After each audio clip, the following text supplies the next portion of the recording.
एक बार quick recap कर देता हूँ। सो मैंने पहला चीज बताया कि genetic code, this code it is proposed by the Gamow, and what is genetic code is basically the special sequence of mRNA which code for the polypeptide chain और also called as amino acid, means एक codon एक amino acid को code करेगा, isn't it.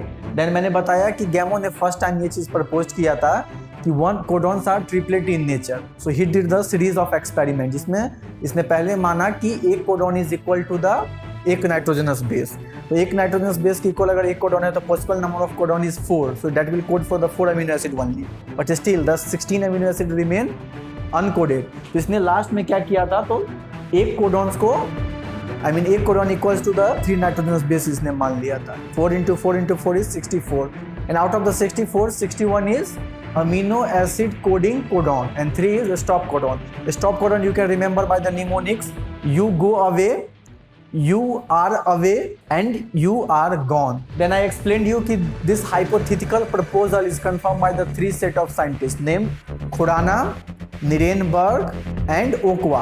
So what Khorana did is इसने defined RNA sequence को synthesize किया with the help of Okwa enzyme. Nirenberg ने क्या किया, तो ये cell free system बनाया protein synthesis का.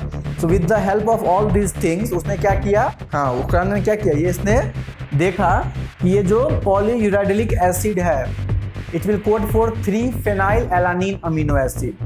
तो 3-phenylalanine पहले से मैंने क्या बताया, तो इसने डिफाइंड सीक्वेंस रखा था। डिफाइंड मतलब नंबर उसे पता था, कितना था, 9 था नंबर पे, और 3-phenylalanine बन रहा है। इसका मतलब ये हो गया कि 3 nitrogenous bases, 3 nitrogenous bases code for 1 amino acid, इसीलिए 3-phenylalanine बना है। Hence it is proved that codons are triplet in nature. Fine.